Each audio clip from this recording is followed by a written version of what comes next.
नमस्कार किसान भाइयों, बहुत बहुत स्वागत है आप सभी का। मैं हूं मनीष धाकड़। किसान भाइयों, आज है 7 अप्रैल 2025 का दिन और आज हुई है वार्षिक भविष्यवाणी जो कि गोठला माताजी में होती है। गोठला माताजी की भविष्यवाणी काफ़ी ज़्यादा प्रचलित है और काफ़ी सालों से होती आ रही है, पिछले काफ़ी दशकों से होती आ रही है।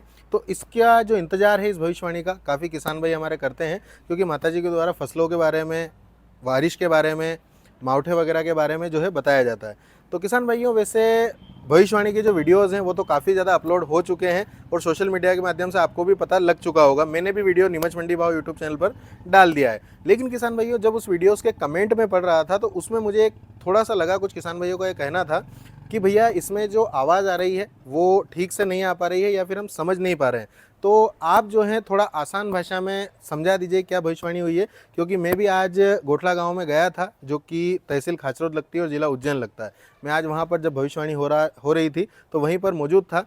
तो भविष्यवाणी मैंने सुनी है, तो उसके कुछ जो मुख्य अंश हैं या फिर यूँ कहें कि जो किसान भाइयों के लिए ज़रूरी है वो मैं आपको थोड़ा आसान भाषा में बताने वाला हूँ। तो मेरा निवेदन रहेगा आप वीडियो को पूरा देखें।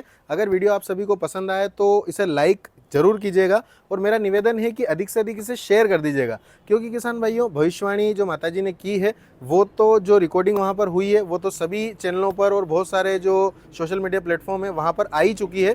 लेकिन कहीं ना कहीं उस जो ऑडियो है वो बहुत सारों के पास में क्लियर है और बहुत सारे वीडियोस में जो है क्लियर नहीं आ रहा है। तो उसकी वजह से समझने में थोड़ी सी परेशानी जो है वो हमारे किसान भाइयों को या देखने वाले जो हमारे दर्शक बंधु हैं उनको हो रही है। तो मैं कुछ आसान भाषा में आपको जो है इस वीडियो के माध्यम से बताने वाला हूँ।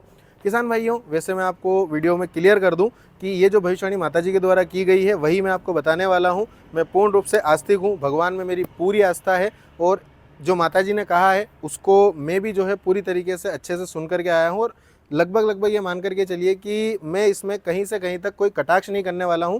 जो भविष्यवाणी में माताजी के द्वारा वहाँ पर उस स्थान पर कहा गया है वही मैं आपको बताने वाला हूँ। किसान भाइयों, सबसे पहले जो है भविष्यवाणी जो शुरू हुई थी तो उसमें सबसे पहले जो है बारिश के बारे में जो बात हुई थी उसके बारे में हम बात कर लेते हैं।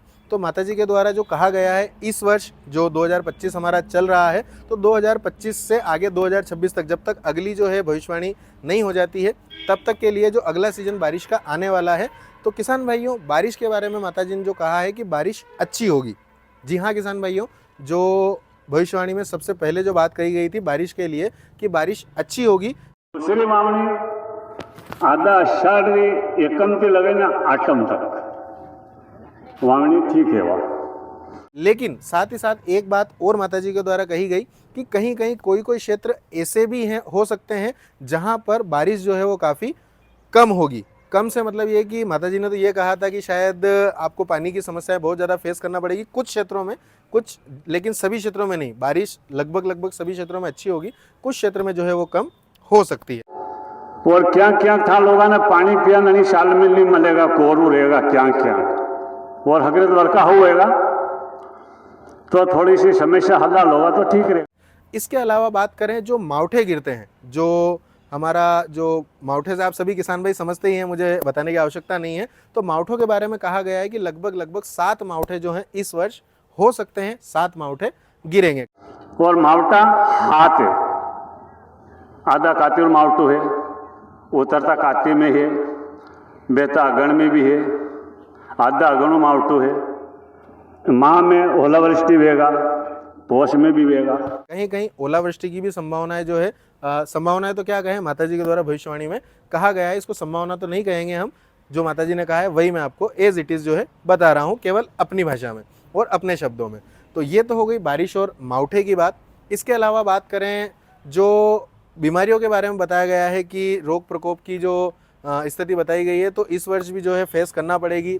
रोग अलग अलग क्षेत्रों में देखने को मिलेंगे, जो बीमारियां होती है, जो हमारे इंसानों के लिए भी कहें और फसलों के बारे में कहें तो फसलों के बारे में सोयाबीन के बारे में वहाँ पर जिक्र हुआ था भविष्यवाणी में कि सोयाबीन में जो है इल्ली का प्रकोप हमें काफ़ी ज़्यादा देखने को मिल सकता है। और सोयाबीन में इल्ली पड़ेगा और इल्ली का प्रकोप ज़्यादा रहेगा। तो सोयाबीन वगैरह जो किसान भाई हमारे सभी लगभग मध्य प्रदेश के करते हैं, तो सोयाबीन जब लगेगी उस समय पर स्प्रे वगैरह का आप लोग ध्यान रखें ताकि इल्ली से बचाव जो है हो सके किसान भाइयों। इसके अलावा बात करें अगली जो चीज़ है जिसके लिए किसान भाई यहाँ पर जुड़ते हैं और अधिकतर जो हमारे किसान भाई हमारे क्षेत्र के होते हैं, जो यहाँ पर आते हैं भविष्यवाणी सुनने के लिए, वो आते हैं लहसुन और प्याज में क्या स्थिति रहेगी उसके बारे में। तो किसान भाइयों थोड़ा सा विस्तार से इस विषय में जानेंगे, क्योंकि ये विषय हमारा अपना फेवरेट विषय भी है और इस पर हम काम भी करते हैं, आपको लगातार भाव वगैरह भी बताते हैं, मंडी की जानकारियाँ भी देते हैं। तो लहसुन प्याज के बारे में एक छोटी सी लाइन में भविष्यवाणी की गई है, ज़्यादा लंबा लहसुन प्याज के बारे में ज़्यादा नहीं कहा गया है। लेकिन हाँ किसान भाइयों, ये माताजी के द्वारा कहा गया है कि सभी यहाँ पर जितने भी भक्तगण सुनने के लिए भविष्यवाणी आए हैं, तो अधिकतर लहसुन प्याज की भविष्यवाणी सुनने के लिए आए हैं। और उसके बाद में जो उनके द्वारा कहा गया है कि लहसुन के भाव अच्छे रहेंगे, लहसुन के भाव बढ़िया रहेंगे और प्याज के भाव भी जो है वो अच्छे रहेंगे। किसान भाइयों पिछले वर्ष माताजी के द्वारा जो कहा गया था कि लहसुन के भाव अच्छे खासे रहेंगे, या फिर एक शब्द का इस्तेमाल था कि क्या कहते हैं उसको, कि अनशन भाव रहेंगे।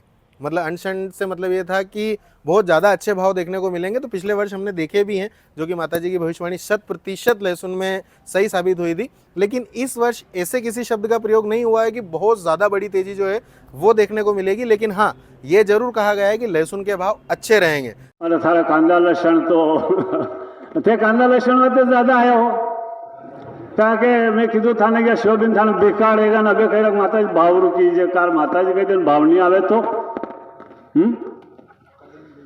तो या लसण सोयाबीन तो वैसे ही थाने बेकाड़े, पर हाँ इनके लसण भाव हो रहेगा और कांदा बहुत बढ़िया रहेगा। थाने डरे कांदा नहीं, कांदा हो रहेगा, बहुत बढ़िया रहेगा।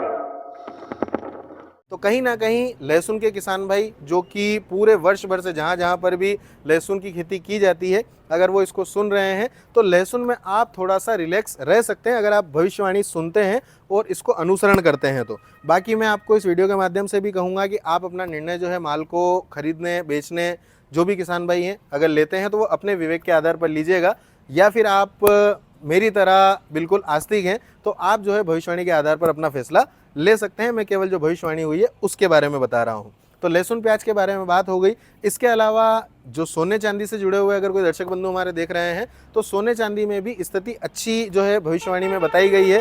सोने का भाव जो है अच्छा रह सकता है, ये बताया गया है। कुछ हमारे गेहूं के जो किसान भाई हैं तो गेहूं के बारे में माताजी ने कहा है कि गेहूं के भाव भी अच्छे रहेंगे, लेकिन एक मीडियम लेवल में रहेंगे। मतलब एकदम ज़्यादा बड़ी जो तेज़ी है उसकी थोड़ी सी जो भविष्यवाणी में है उसके बारे में ऐसा कोई विशेष नहीं कहा गया है। बाकी किसान भाइयों लाल चीज़ के बारे में कहा गया है। लाल जैसे हमारा असालिया हो जाता है, हमारी कुछ दालें जैसे मसूर वगैरह हो गई, तो ऐसी लाल चीज़ें, या फिर मिर्ची की बात कर लें लाल उसमें भी आता है। तो कुछ जो लाल चीज़ें हमारी जो हैं जो ट्रेडिंग में रहती है या फिर उनकी खरीद बिक्री होती है, तो लाल चीज़ों के भाव जो है वो अच्छे रह सकते हैं। बाकी किसान भाइयों एक मुख्य बात जो भविष्यवाणी से पहले जब पंडा जी जो भविष्यवाणी करते हैं उससे पहले जो मंच पर उपस्थित भक्तगण रहते हैं उनके द्वारा भी एक बात पर फोकस किया गया था कि गौ रक्षा कीजिए, गो पालिए, जो हमारी गाय होती है उसे पालिए, ताकि आपकी खेती भी जो है वो अच्छी हो सके। खेती में आप गोबर का इस्तेमाल करके अपनी खेती को वापस से उपजाऊ बना सकें, क्योंकि लगातार रासायनिक के प्रयोग से जो है ज़मीनें बंजर होती जा रही है।